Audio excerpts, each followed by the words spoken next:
The Red Sea Crossing. You may order a copy of this program through arcdiscovery.com. See arcdiscovery.com to become a direct seller of this DVD. Join us now as we begin revealing God's treasure.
The Red Sea Crossing.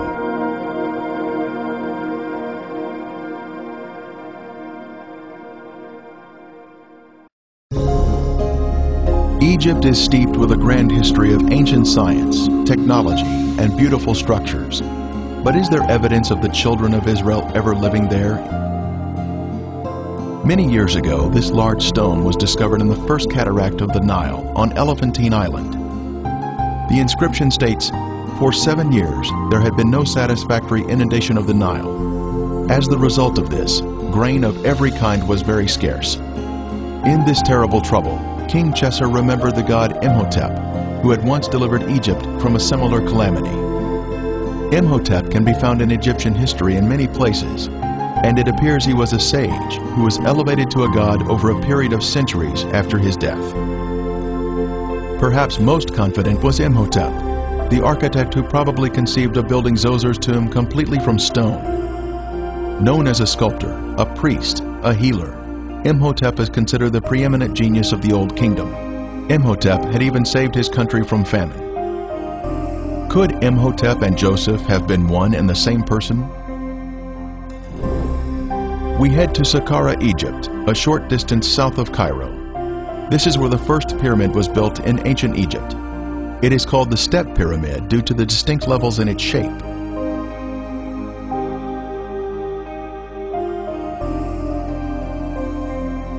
We can see where a smooth veneer layer of limestone had once been applied over the brick, creating a smooth surface, but most of it has since been removed.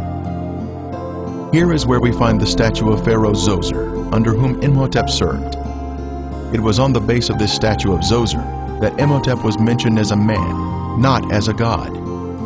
He was first after the king, with his cartouche shown here.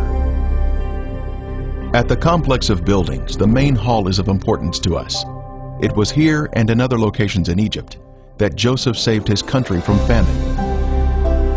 Then Joseph said to Pharaoh, "Indeed, 7 years of great plenty will come throughout all the land of Egypt, but after them 7 years of famine will deplete the land." In Joseph's day, as one entered the building, they would make their way down this hallway to purchase grain. There would be many cashiers available for customers of various languages to trade for the much-needed food. The famine was all over the face of the earth, and Joseph opened all the storehouses and sold to the Egyptians.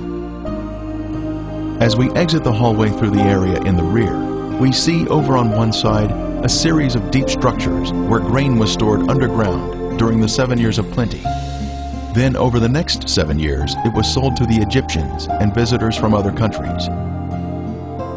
A system of vertical underground silos created a cooler environment for the grain to be stored. This was the design of the genius, Joseph. When grain was removed from storage, the oldest grain was carried up by way of this long descending stairway. The grain silos were interconnected via tunnels, which allowed the grain to flow down to a central exit point located at the bottom of this stairway. A record of this event of removing the grain can be seen on hieroglyphics such as this at Thebes, showing the sacks of grain being carried up the stairs from the granaries. Another example of this can be seen at the tomb of Iti.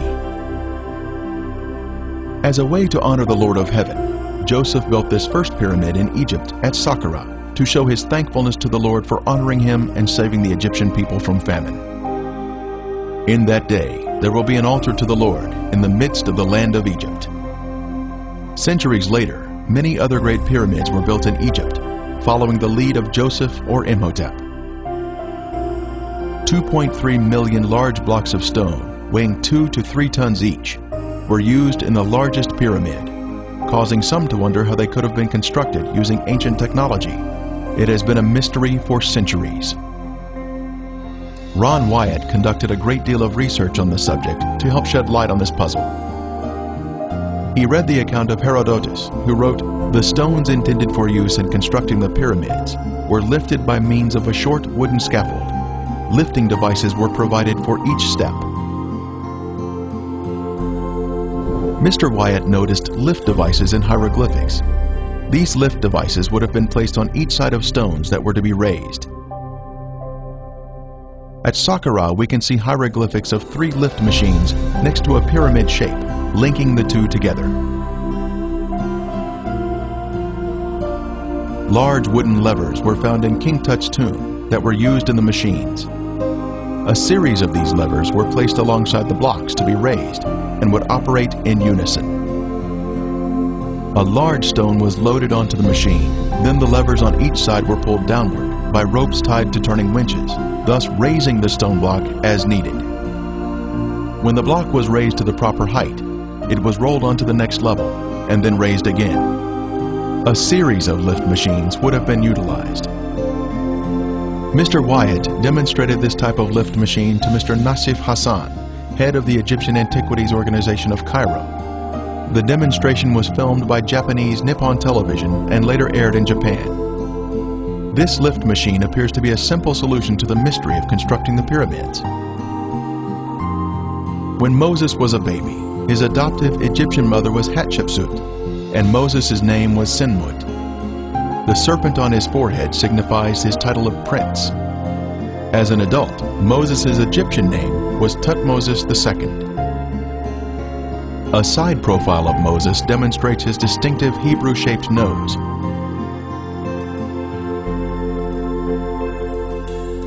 After Moses killed the Egyptian, he fled from Egypt and its territories for fear of the current Pharaoh. When Pharaoh heard of this matter, he sought to kill Moses. But Moses fled from the face of Pharaoh and dwelt in the land of Midian. Moses was married and then had a son, whose name described their foreign home. He called his name Gershom, for he said, "I have been a stranger in a foreign land." This tells us Moses was not in any area controlled by the Egyptians. Now Moses was tending the flock of Jethro, his father-in-law, the priest of Midian. And he led the flock to the back of the desert, and came to Horeb, the mountain of God. And the angel of the Lord appeared to him in a flame of fire from the midst of a bush. The Lord told Moses to bring the children of Israel back to this mountain outside of Egypt. After 10 plagues had struck Pharaoh and the Egyptians, he finally agreed to let Moses take the children of Israel from Egypt. Based upon the research he conducted, Ron Wyatt believed that the Pharaoh of the Exodus was Amenhotep III. Here we see Amenhotep receiving the Ankh as a type of power and new life being infused into his body. Mr. Wyatt speculated that Amenhotep's eldest son was Tutankhamun, and that he was killed by the destroying angel in the 10th plague. Tut would have been the crown prince and co-ruler with his father at that time, in the late 18th dynasty in 1446 BC. Surprisingly, in the Biblical Archaeology Review, it stated that the majority of archaeologists do not believe in the Exodus from Egypt. Tradition has told us that the Exodus from Egypt led the children of Israel to the Sinai Peninsula, but no evidence has been found of their having been in that location for 40 years. Also, tradition has said that the children of Israel crossed the Red Sea in an area that does not match the biblical account. Could the bitter lakes be the Red Sea spoken of in the Bible? Could thousands of soldiers all drown in relatively shallow water? The traditional Mount Sinai, Jebel Musa, is located in the southern mountainous area of the Sinai Peninsula. This mountain was chosen by Helena, the mother of the Roman Emperor Constantine, in the 4th century. It was not chosen by any archaeological evidence at the site, but was based upon the dreams of Constantine, and subsequently chosen by Helena as Mount Sinai. Later, in the 6th century, the Emperor Justinian built St. Catherine's Monastery at the foot of the mountain to establish a sense of authenticity to the site. This is tradition, but what is the truth? Let's break out of a man-made story and ask the question, should tradition supersede the Bible? What does the Bible tell us about the Exodus from Egypt? The children of Israel were living in the best of the land of Ramses, as Pharaoh had commanded. This area is the fertile Nile Delta in northern Egypt. And Israel dwelt in the land of Egypt, in the country of Goshen. This also describes the fertile Nile Delta.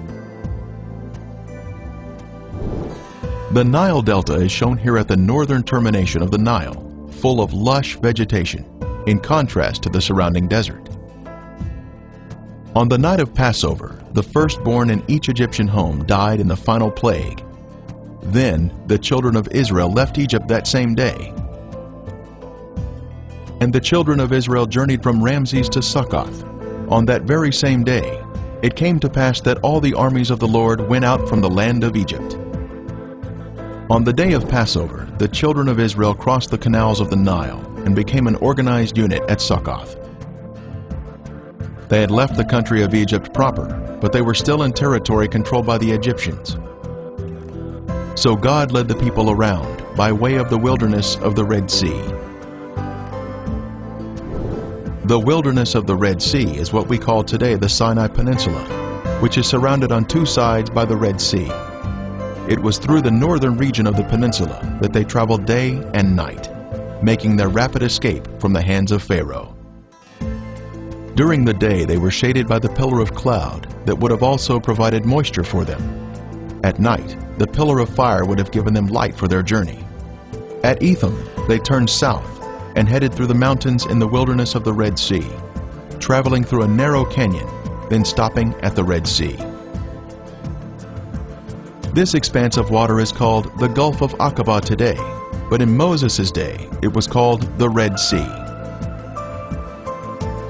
King Solomon also built a fleet of ships at Ezion-Geber, which is near Elath, on the shore of the Red Sea, in the land of Edom. Ancient Elath is modern-day Eilat, Israel. Our modern Gulf of Aqaba is the ancient Red Sea, or Yam Suf. This is the beach where the children of Israel were trapped with nowhere to escape.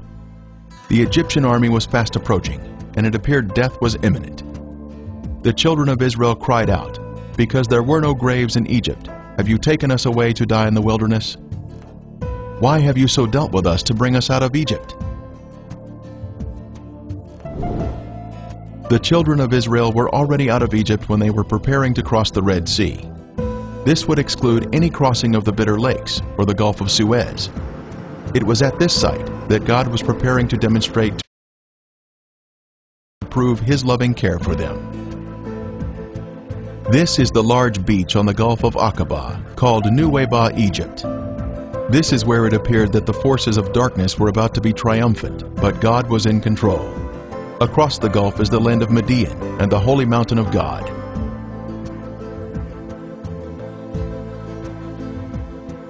They were to camp between Migdol and the sea, Migdol meaning a fortified city or tower.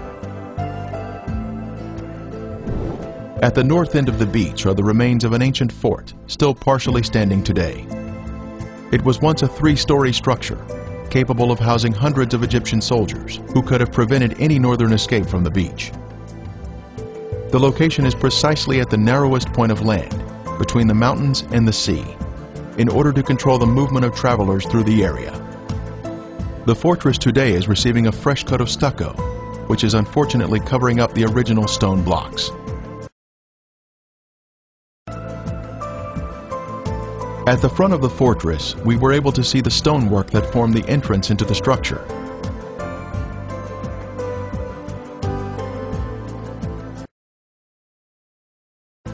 In the middle of the courtyard, we can see an ancient well that would have supplied the fresh water for the many Egyptian soldiers that were housed here.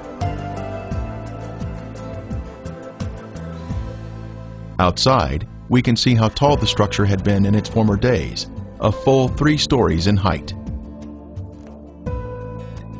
Another description of the location for the Red Sea crossing was Camp before Pi-Hahiroth, which means mouth of a hole or canyon. As the children of Israel entered the beach, they had made their way through a system of canyons or wadis and encountered this beach at the Red Sea. The Bible tells us, "They are entangled in the land, the wilderness hath shut them in." They had finally made it through the canyons that snake their way through the mountains, but now they were trapped on the beach. And the angel of God who went before the camp of Israel moved and went behind them, and the pillar of cloud went from before them and stood behind them. So it came between the camp of the Egyptians and the camp of Israel. It was here that the pillar of cloud blocked the Egyptians from advancing toward the children of Israel. For there was on each side a ridge of mountains that terminated at the sea, which were impassable by reason of their roughness, and obstructed their flight. There must have been excitement as they reached the beach at the sea, but that soon turned to gloom as they discovered their plight. They were trapped on the beach, awaiting their death at the hands of Pharaoh. From the middle of the beach, we can see the opening of Pi-Hahiroth in the distance, but we head south in order to locate an amazing marker here at the beach.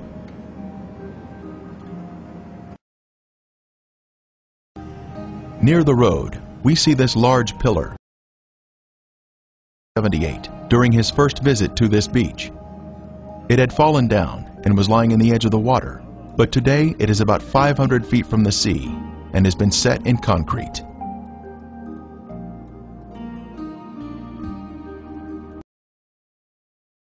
Features of the red granite pillar include the fact that it is of Phoenician or Hebrew design and is 3,000 years old. It was placed here for a reason, to mark the location of the crossing of the Red Sea on dry ground.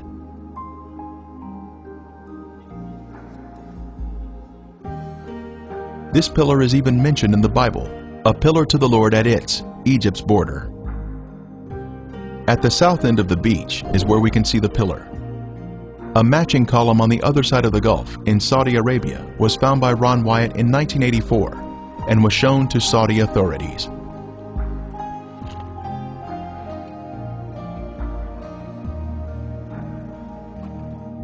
On the Saudi pillar were Hebrew inscriptions which included the words Pharaoh, Mizraim or Egypt, Moses, death, water, Yahweh, Solomon, and Edom.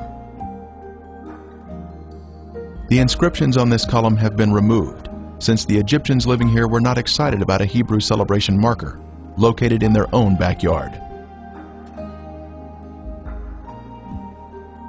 Using Google Earth, one can zoom in on the beach here and spot the pillar standing near the road. This is an exciting use of technology to see the Bible come alive.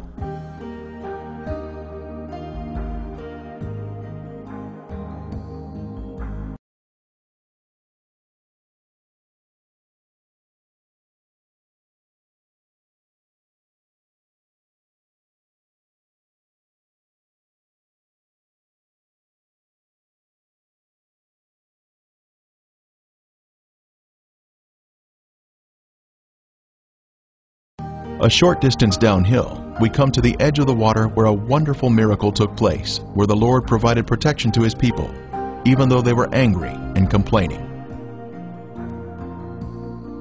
Are you not the one who dried up the sea, the waters of the great deep, that made the depths of the sea a road for the redeemed to cross over? For centuries, this beach has been named for the crossing of the Red Sea at this exact spot. On Google Earth, we can see the name Nuweiba at this point on the beach. This older, detailed map reveals to us the complete name of the beach. Nuweiba is short for Nuweiba al-Muzayina. The name on this beach, Nuweiba al-Muzayina, gives us confirmation that we are in the correct location. The translation of that name means waters of Moses opening. This is where the waters opened by the hand of God. The Lord demonstrated to His people that He would be their protector.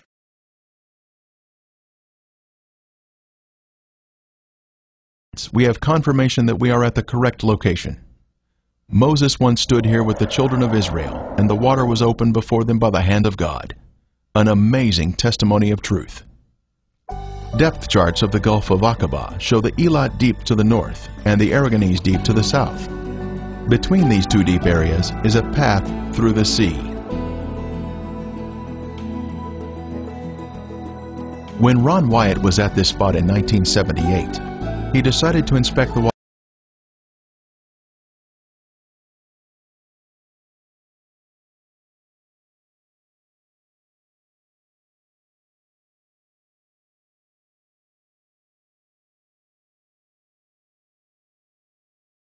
Is very clear, with high visibility. Investigations have revealed artifacts which confirm our previous conclusions about the site. The seafloor is smooth and contains gradual contours. Our first artifact to inspect is this chariot wheel that still has 3 of its 4 spokes, plus the hub is extending upward. We see 90-degree angles here, which are a sign of man-made structure. The Lord looked down upon the army of the Egyptians, and He took off their chariot wheels.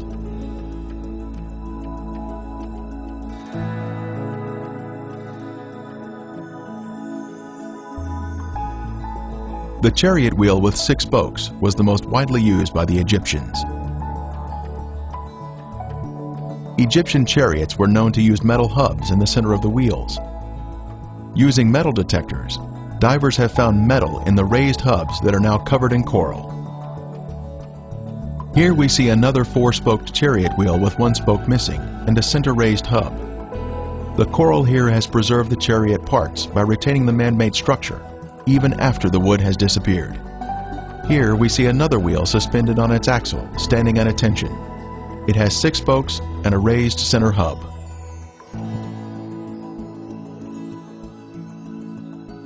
Ron Wyatt made many dives here and located many artifacts. This could have once been a chariot cab. This appears to be another round chariot wheel.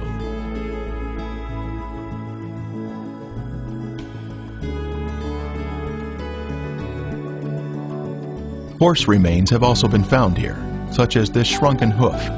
Horses are not in the Sinai Peninsula today. Human remains have also been found, such as this coral-covered femur bone on the right. Lab tests confirmed that it is in fact bone.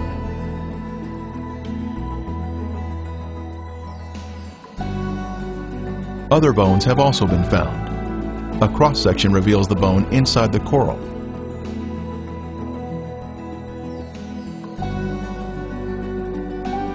Here we see a chariot wheel standing on its axle in this old 1978 footage shot by Ron Wyatt.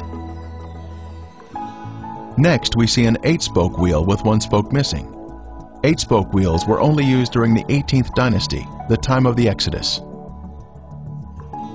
The premier find here at the crossing site is this gold veneer that was left behind from a 4-spoke chariot wheel.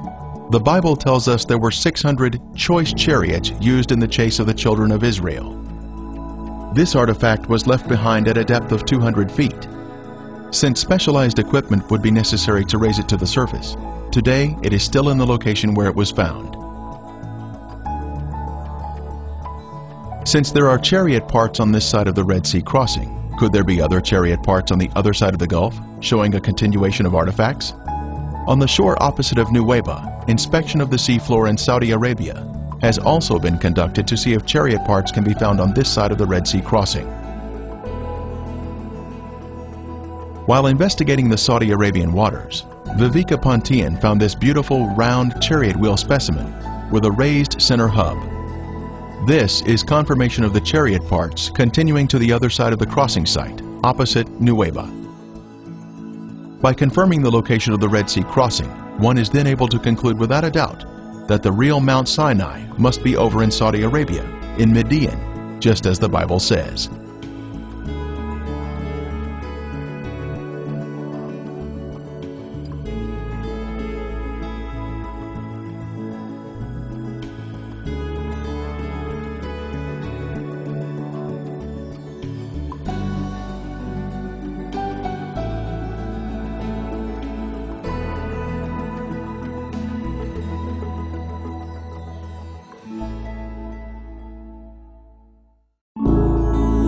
The Red Sea Crossing.